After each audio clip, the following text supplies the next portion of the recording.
Welcome back, everyone. This is Dr. Robert Guthrie, continuing our Sunday school class as we're now working our way through the Old Testament. We did the New Testament earlier, and it's on posted. You can go back to it if you'd like. And now we're into First Kings. We finished the David story. David is in Samuel. Now we're into First Kings, and this is Solomon in all his glory. And it's a complicated, challenging story to present because this was a very different kingdom that David had, and Solomon was a very different person than his father. King David had come up from the trenches. You know, he was a shepherd boy who was out tending the sheep and kills Goliath, and was a musician and a skilled personal combat warrior. He was a skilled combat general. He was actually very successful administrator, an unusual combination, but someone who had come up from the bottom. His biggest problem, of course, were his children, because his children were not from the common folk like he had been. They were not up from the poor ranks living in the villages and stuff. They had been born and lived in the wealth and splendor and ease and comfort of the royal family, because they hadn't had a true royal family. Like King Saul had a very different administration, much more basic. And so these kids are plotting against each other, sexually assaulting each other, killing each other. Kind of typical for the children in these type of totally royal dominated administrations. So, but Solomon comes out of that. He was the second child born to David of Bathsheba. Remember, the first child died as punishment for David having been an adulterer and a murderer, even though he repented. And Solomon is the second child, i.e. the oldest son, because the gender of the first child born has never been revealed. But he's a very different guy. He's grown up in the entitlement of being the king's son. He's grown up in the wealth and splendor, because this is a wealthy kingdom that he inherits. King David had been blessed by the Lord with a situation where their neighboring empires had fallen apart, like the Hittites, or had fallen on really tough times, like the Egyptians. Egyptians had a several hundred-year period where they were struggling with their own internal things, so they weren't demanding their usual control over the Eastern Mediterranean land, Palestine, or what do you want to call it now. And the Assyrian Empire, or the Babylonian empires, which were become terrible curses on the successor kingdoms, had not yet emerged. So God had given them this thing where they were a mid-sized, very successful empire. And they were blessed with a lot of wealth, because they sat astride the trade routes. If you were going to ship something by camel from Egypt up to the Fertile Crescent, and you can go down the rivers on boats and stuff, you'd have to go through the Israelite territory, cross through Sinai, up the coast, cut up the valley of Jezreel by Megiddo, up into Syria, and then across over into the Fertile Crescent. So when you have the control of the trade routes, you can tax all the convoys as they come through. Take your percent of the stuff they're carrying. So it's very, very wealthy, and it's kind of sitting there. And it has control over the neighboring kingdoms. They conquered Moab and Edom and Syria and the area around Amman, Jordan. They made those people pay tribute and taxation. So it's a wealthy, powerful nation. Now, how did he get this inheritance? This is a very interesting story. And it sounds, like a scheming, manipulative, murdering family, because it was a scheming, manipulative, murdering family. Like I said, Solomon is the oldest child, as far as we can tell, a surviving child of Bathsheba. And David's getting old and infirm. They actually got him a new, young woman to keep him warm, sleep with him, even though he was beyond sexual activity at this point, to take care of him, nurse him, and keep him warm, comfort him, wrap him up, take care of him. But so David's is infirm and on his last legs. And the children start to think, okay, remember, Absalom is gone. Absalom was the oldest child of the original wife, and he's gone. He got revolted against his father. He got killed along the way, which is an occupational hazard of doing a rebellion. But his younger brother, Adonijah, decides that he's going to proclaim himself king, that he's going to succeed his father, because they did not have an automatic succession line based on the oldest child or child of whom or whatever, because they had multiple wives and kids were born at different times. You had a lot of scheming and murder back and forth. So he says he's going to do this. But he's got some opponents. Nathan the prophet, who had called David out about the adulterous affair with Bathsheba and murdering her husband, the head priest Zadok, they go to Bathsheba. The way to get to David is to go to his favorite wife. She was still his favorite wife. I'm certain she's much older now. And get her to warn David that this other son, I'm trying to pronounce these things, Adonijah is trying to proclaim himself king, and David needs to do something about it. So they persuade David to proclaim Solomon as his successor, and not only that, but to crown him. This was not as far out of line as you thought when the king, up through medieval times in Europe, the kings would take their successor child, male, and often crown them while the king was still alive, so that if the king, because the king's going to die, we're all going to die, that this person already would be recognized by the kingdom as the king. So he does that with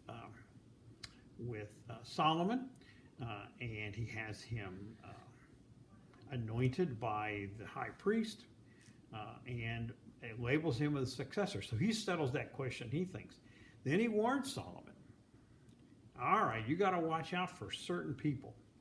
It's interesting how he warns him against Joab. Joab was the general who was extremely loyal to David, who beat several key opponents, who helped David defeat Saul, who helped David defeat Absalom. He personally killed off Saul's general and Absalom's general, personally killed them, stabbed him and killed him himself. Extremely loyal to David, but it looks like he's going to line up with Adonijah, not with Solomon. So David warns him. It's very interesting. This sounds like the way mafia families interact, when the leader's getting old and the various people are trying to who's going to maneuver into power. So he warns him about that. He warns him about Joab. He warns him about Shimei. Shimei was the guy when David was fleeing the Absalom revolt, who stood there. He was from the tribe of Benjamin, and he shouted down curses on David. When David was fleeing east of the Jordan, and David came back in triumph, Shimei was still there, but he wasn't shouting curses down on David anymore. David just ignored him. Forget it. But he tells Solomon, you got to watch out for this guy too, because this guy you can't trust, and he's going to make trouble for you, et cetera, et cetera. So, and he tells him basically, when you take over, you've got to take care of your rivals. It's not actually clear the words he says. Now, these first two chapters of King are clearly written from David's court historian, because it has all the intimacy of the conversations and everything like that.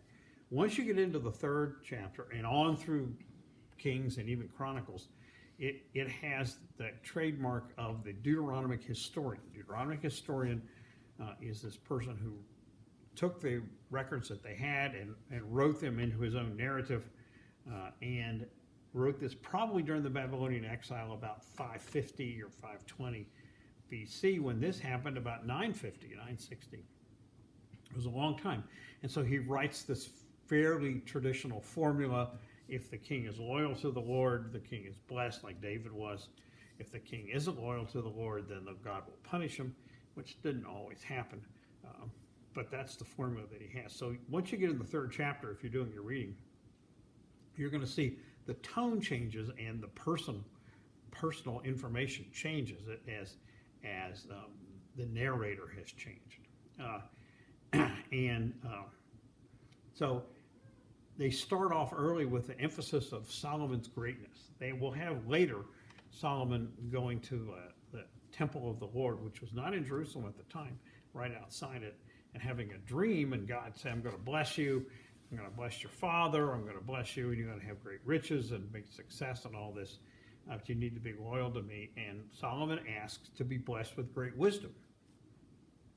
And so that becomes the theme of this part of Kings, is that Solomon was the man of great wisdom, that he could talk about the cedars of Lebanon, he could talk about these little plants, and he could talk about this, he could talk about that, et cetera, et cetera. He reminds me of people I know who would talk about everything as if they were an expert, and I thought probably half the time they were just making it up or exaggerating it. So being a professional talker like you got to be very careful that you don't get too full of yourself here, and go on. So anyway, as David dies, Solomon heeds his father's advice and has these various people killed off. Adonijah, his half brother, is killed, and Joab hears this, the former general, who's an old man by this time. He'd been David's age. He runs into the tent of the Lord, where they have the tent, and inside that is the Ark of the Covenant, where the tablets that Moses brought down from Mount Sinai are enclosed in the Ark, and he's there holding onto the Ark to have the Lord protect him. Now, this guy had dispatched a number of people, so he knew what was coming to him, and the guy that Solomon is sending out comes back and says, "What do I do?" And Solomon says, "Finish him off." So he goes in and kills him while he's holding on to the Ark of the Covenant, the resting place where God is supposed to be sitting there. Okay, seems a little on the harsh side, but Joab was a harsh man. Joab would have been more than happy to kill them off in his own way. So I guess it's the old lesson that you live by the sword, you perish by the sword. And so you have this, and after this is when he has the dream where he asks God for great judgment, and God says he'll do this for him. Then you have the story of the two women. In this translation, they're called prostitutes, which they were not called in the traditional translations I had as a kid. People didn't use that term in the Bible, even though it's there. And they each have a young baby, and one of the babies dies, and one of them whose baby died gets rid of the body and steals the other woman's baby at night, and they both appeal to Solomon. And it says, this is mine, you decide. And Solomon basically says, well, bring me a sword and I'll cut the baby in half and you can each have half. And then the real mother says, no. Let her have him rather than cut him in half. And Solomon says, okay, this is really your child because you're willing to give it up to keep it alive. And people say this is great judgment. To be honest with you, I never thought this was all that great a judgment. Even as a child, I thought this is kind of obvious how you do this.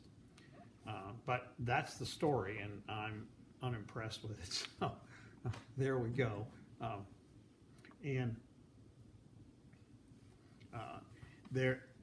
Then he, in his splendor, he has a lot of dynastic marriages. He marries the daughter of the Pharaoh.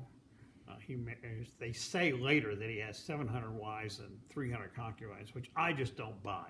I mean, maybe 70 and 30, but that's, saying he'd done all this. They also say he is so wise that he wrote 3,000 proverbs. He may have written some. A lot of these proverbs floated around the Middle East and were consolidated. Some of them were original in the Hebrew. Some of them were from other cultures. It's hard to say. So these things, since they're written 500 years later, have a lot of potential for great exaggeration. But he also is able to maintain great prosperity. Like I said, he's sitting on the trade routes. He can tax the caravans as they come through. He builds a port down where Eilat is now in current Israel, the Gulf of Aqaba. The Red Sea comes up and divides. The Gulf of Suez goes left as you're up through to Egypt, where the Suez Canal is. The Gulf of Aqaba goes to the right, and it has ports there for Jordan and Israel right next to each other. He built a port there in that area. He was able to use that to build ships. I'm not certain where he learned how to build ships. Probably he was taught by the Lebanese. He was very close to Hiram, who was the king of Tyre, which is on the Lebanon coast. Very close to him. They probably providing the shipwrights to teach him how to do it. You got to know how to build a shipwright. If you do it the wrong way, it'll turn over, or this, that, and the other. And so he was able to use that to trade up and down the African coast and around to Arabia. You couldn't go into the Mediterranean from there because there was no Suez Canal. So you could do that. And this led to a lot of trading relationships, and it led to a lot of wealth because he's on top of this. Later, there's the story of the Queen of Sheba coming to visit him. It's clearly a trade mission. She brings a lot of wealth and jewels and all this, and he gives her, and they trade back and forth. There's been a lot of effort to romanticize this, have them be lovers, et cetera, et cetera. Back when I was a kid in 1959, I was 9 or 10 or 11. And Yul Brynner played Solomon, and Gina Lollobrigida played Queen of Sheba. I never saw the movie called Solomon and Sheba. There was a TV movie later in the 90s. There's no evidence in the scriptures that there was any romantic relationship. This was a trade visit. She happened to be a queen. In about 1300 AD, which is about 2,200 years later, a group that took over as monarchs in Ethiopia claimed that their family was descended from Solomon and the Queen of Sheba. Seems to me a bit of a stretch if you had that hundreds of years. I'm certain we're shocked at the thought that a politician might not be completely candid and completely truthful in their political camps. I know I'm shocked at this. So like I said, I'm highly skeptical of some of these claims, and I doubt that there was anything romantic. There might have been, but it really doesn't matter. He embarks on this building campaign, and he decides after this vision from God that he's going to reward God by building a temple, a palace for God, where he can move the Ark of the Covenant in out of the tent that had been carried in across the desert and stayed in for the few hundred years of the kingdom, and give it a proper place to house it. So he makes a deal with Hiram, the king of Tyre, up on the Lebanese coast. Again, this guy is he's the Phoenician. They are descendants of the Canaanites, the enemies of the blood, the people that were driven out of the Holy Land by the Israelites, moved up into the Lebanon area and became the Phoenicians. So these are actually old enemies. But Hiram's people end up helping them build these structures. So they build a Solomon's temple.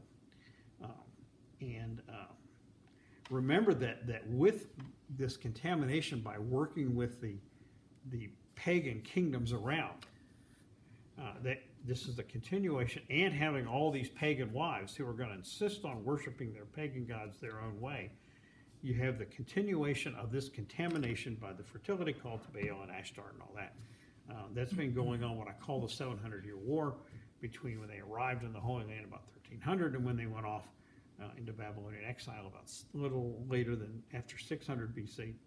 The 700-year war, and they're right in the middle of it because he hires Hiram. Hiram sends his people there, and they build basically a pagan temple with pagan decorations in it to serve as the temple for the Lord.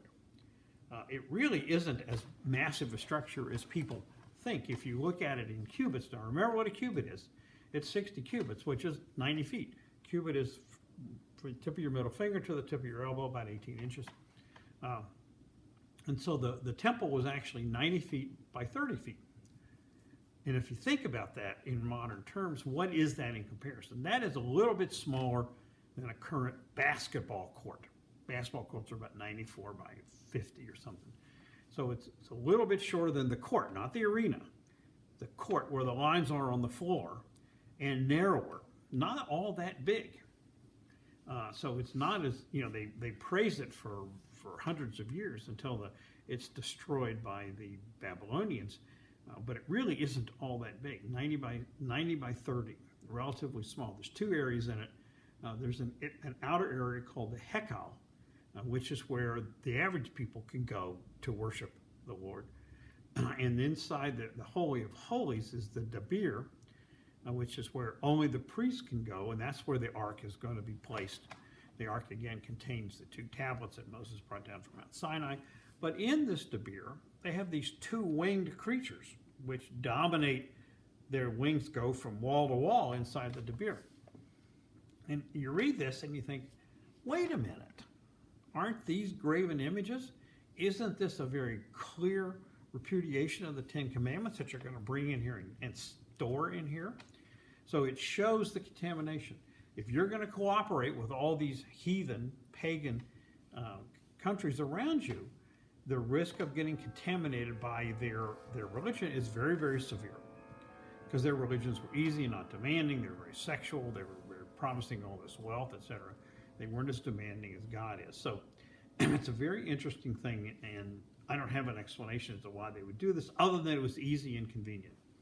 Then he decides to build a royal palace, which is considerably larger, 150 feet by 75 feet by 45 feet, several stories up. And how big is this in comparison? It's 1/5 the size of our White House. Okay, put it in comparison. If anybody's been to Athens, the most monumental structure there is the Parthenon. It's about 2/3 of the size of the Parthenon. So it's larger than the temple. He took care of himself more than he took care of the Lord. But if he had all these wives and concubines, I guess you got to put him in somewhere.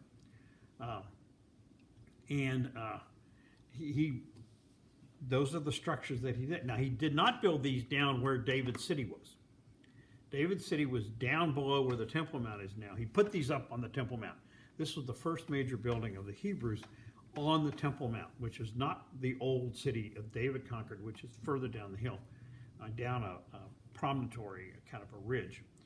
This is up where the Temple Mount is now, where the Dome of the Rock is, and the Mosque of Omar, and those kind of places are up there. Nobody knows exactly on them where they were because they've been leveled and further construction. But that's where these were built. This becomes the modern Jerusalem of the time.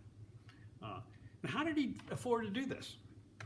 Well, that's an interesting question, isn't it? Well, it tells you right there if you read it. And he was not a nice guy. That he split the country up into 12 administrative districts, not the same tribal districts that his father used. David had enough sense not to mess with the tribal structure. He would work with the tribal leaders, let them raise the taxes in the tribe, let them administer the local justice, etc. Solomon, in all his ego, decides he's going to chop this up. So he creates 12 districts, but he'll split the various tribes, half in this district, half in that, etc. Each of these districts had to provide one month of the 12 months each year, enough food, or they list all the stuff they have to supply the royal household, the royal army, the horses, everything. So, that if it's your turn, you've got to supply all this stuff. And if you don't like it, that's tough.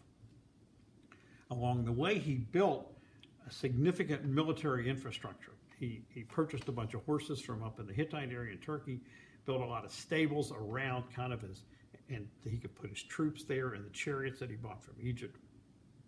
So he built, these are rapid response military things, that if somebody's attacking from Egypt or from Jordan, these people can rally out and attack them. But he had to build those too. And that takes money also. So how did he really do all this? Well, he did forced labor, which is what the Hebrews hated in Egypt, which is what they fled to get away from in Egypt, even though Egypt was wealthy and comfortable and at peace at the time. He did forced labor. So the account says that he took about 30,000 citizens, which would be the men, the healthy men of the right age, and forced them on a rotational basis, 1 month doing work for him, 2 months at home, 1 month doing work for him, 2 months at home, and you would rotate these 30,000 people in groups of 10,000 across the way. They would go up into Lebanon, they'd cut down the cedars of Lebanon, they'd haul them down to the coast, they'd float them down the coast, haul them up to Jerusalem. These are not easy. Remember, they had wheeled carts, but that's it. It was all human and animal power. No cranes, nothing. They may have had some very rudimentary construction things. And prepare the wood, as much of the palace was wood.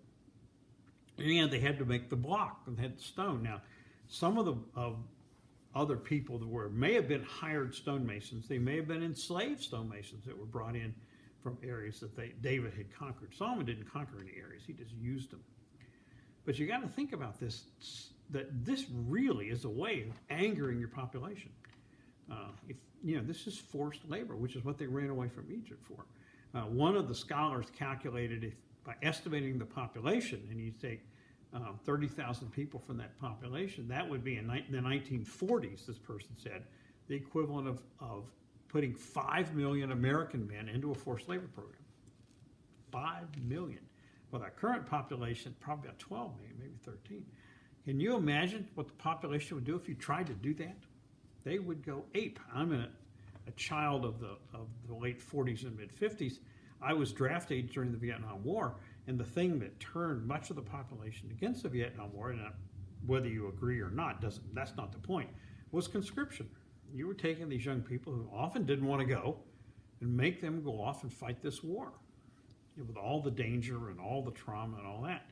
Very, very difficult to do that on a population that has been free of this before. And probably the even better episode was the Soviet Union. In the 80s, the Soviet Union was really struggling. Their economy was struggling. Their system wasn't working. Their Communist Party had gotten sclerotic. It couldn't do anything right. And they get into this war in Afghanistan. Well, they invade Afghanistan because of the Taliban-type people. I don't know what they were called in those days. And they used conscripts, drafted people. Well, the Soviet Union didn't survive this episode. It ended up collapsing under multiple things, but this was kind of the catalyst that popped the balloon of the Soviet Union. You've got to be really careful about conscripting your people and making them work for you. Whether they paid them or not is unclear. They didn't really have currency in those days. So this was an incredibly nervy and I think hostile, and in the end, terribly destructive thing to do. In addition to that, then there's the story about how he's corrupted by his foreign wives. They all insist, excuse me here, they insist on having temples, areas to worship their native gods. So he would build them high places, out on the hills, the traditional fertility site, even though worship was supposed to be to the Lord only and into the new temple that he had built. Even Solomon would go out to these high places and do sacrifices to Ashtart and Baal and all that, along with his foreign wives. So you have a situation where he's spiraling down. And he gets another vision from God, and God says, I'm going to punish you for this. I'm not going to punish you personally out of respect for your father, because your father loved me and was loyal to me, et cetera, and all the evidence is that David did that. But I'm going to tear this kingdom apart after you're gone. And that's what happened. As I said, David's weakness were his kids. He couldn't handle his kids. Solomon couldn't handle his wives. And he couldn't figure out how to work with his population instead of work them over to make them serve him personally. And so you get a series of revolts. People start revolting. If you're going to be unpopular administration, people are going to revolt. So, he loses Edom down to the southeast. His father, David, had conquered Edom and brutalized it. And they rebel in a brutal rebellion and throw off, become independent again. Up in the Damascus area, the same thing happens. So he's losing chunks of David's empire as he ages and he's starting to lose control of the situation. Finally, he's got a guy named Jeroboam. Jeroboam is this tough, nasty guy that he puts in charge of the forced labor program. Okay, if you're going to do that effectively, you got to be a really mean person in addition to being competent. Well, Jeroboam figures out that people are really angry with King Solomon because I'm certain they're complaining at him all the time when he's saying, okay, you people in this village, this is your turn to go over to Lebanon and do all this work for us, or do this or do that. Be like conscripting us to do the infrastructure building, to rebuild the roads and stuff like that, and not pay us anything. I mean, think about if that happened, how popular that would be. So he figures out that Solomon's got very limited popularity at this point, more out of respect for his father than anything else. So he decides to lead a revolt of the northern tribes, the 10 northern tribes. Well, Solomon's able to beat him, and he flees to Egypt for looking for a place to hide, and the Egyptians take him in and let him settle. And he's just thinking, I'm just going to wait till Solomon dies, and I'm going to come back. Because he sounds like he was as mean as Solomon was. I'm going to come back and start a rebellion when Solomon dies. And Solomon does die, we all die, and he's succeeded by his son Rehoboam. And we're going to stop there. So we will continue in the future grinding through this tragic story of the tragedy of human weakness. And instead of putting their faith in the Lord, they put their faith in classic human values, just like we all do. They love the wealth, they love the power, they love the ego, all these sins. So from here, the next reading is 1 Kings, chapters 12 through chapter 19. This is the separation of the kingdoms. The kingdom breaks in two, and they periodically fight each other, and they periodically get along, but they stay separate until they're each gobbled up individually by the outside empires. God allows the outside empires to return to power, and these are small kingdoms. They're now split. They're less wealthy than they were, less powerful, and they get gobbled up eventually. And you read it, it's because they lost their faith. They didn't have their true faith in the Lord, and this is what happened. So this is Dr. Guthrie, and the reading for next week, 1 Kings chapters 12 through 19. Thank you very much.